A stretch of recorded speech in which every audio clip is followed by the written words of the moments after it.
করা যাবে চিকেন কষা। এটা হচ্ছে আমি 600 গ্রাম মতো চিকেন নিয়েছি, আর এর জন্য মশলার জন্য লাগছে হচ্ছে পেঁয়াজ কুচি সামান্য, লাগছে টমেটো কুচি, আর আমি এই মিক্সির মধ্যে বেটে নেব 4টে কাঁচা লঙ্কা, আর আছে সামান্য রসুন আর একটু আদা। এইগুলোকে আমরা সব পেস্ট করে নেব একটা ভালোভাবে। আদা রসুনটা পেস্ট করার পর ওই পেস্টের মধ্যে মানে ওই বাটির মধ্যে আমরা পেঁয়াজ আর একটু টমেটো যেটা আগে কাটা ছিল সামান্য পরিমাণে নিয়ে এটাকে পেস্ট করে নেব। পেস্ট রেডি হয়ে গেছে। চিকেনটা লবণ দিয়ে আর লেবু দিয়ে একটু মেখে রেখেছিলাম, মেখে রেখে এবার ধুয়ে পরিষ্কার করে নিয়েছি এই চিকেন। এবার চিকেনের মধ্যে এই একটুখানা পেঁয়াজ দিলাম, আর তারপরে হচ্ছে এই যে পেস্টটা করলাম সেই পেস্টটার 50% মতো দিয়ে দিলাম, আর একটু দেবো হচ্ছে উনুনে তেলের উপরে কাঁচা এগুলো দিয়ে দিলাম। এবার দেবো এর সঙ্গে লবণ দেবো, হলুদ,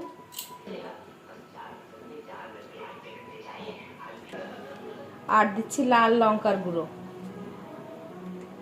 আর কালারের জন্য একটু কাশ্মীরি লঙ্কা গুঁড়ো, সঙ্গে দেব কাঁচা সর্ষের তেল দিয়ে এবার এটাকে ম্যারিনেট করে রাখবো। কিছু দিয়ে এবার 15-20 মিনিট মতো ম্যারিনেট করে রাখবো, আধ ঘন্টা রাখা যেতে পারে। কড়াইটা গরম হওয়ার পর এতে খানিকটা তেল দিয়ে দিলাম, খুব বেশি না, খানিকটা তেল দিয়ে দিলাম। তারপরে এবার তেজপাতা, একটা শুকনো লঙ্কা ফোড়ন দিলাম, আর সঙ্গে এলাচ, দারচিনি, লবঙ্গ আর 3-4টে গোলমরিচ ফোড়ন দিলাম। এবার এর মধ্যে দিয়ে দেবো একটু গোটা জিরে,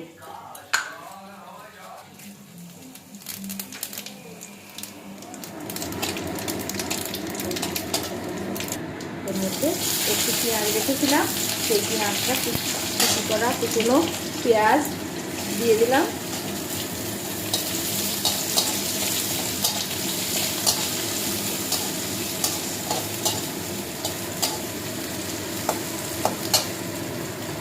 আর তার মধ্যে টমেটো, এবার একটু এর মধ্যে লবণ দিয়ে দিলাম যাতে তাড়াতাড়ি সেদ্ধ হয়।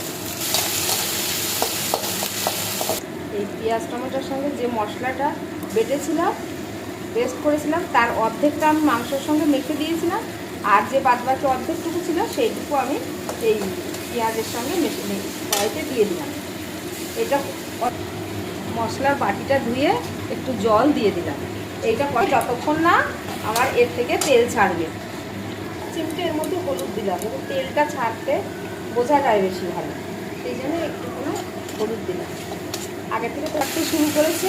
এবার এর মধ্যে আমি চিকেনটা যেটা ম্যারিনেট করা ছিল সেই ম্যারিনেট চিকেনটা ঢেলে দিলাম। এবার কষাতে থাকবো, কষাতেই মাংসটা সেদ্ধ হয়ে যাবে এবং তেলও ছেড়ে দেবে, তখন রেডি হয়ে যাবে।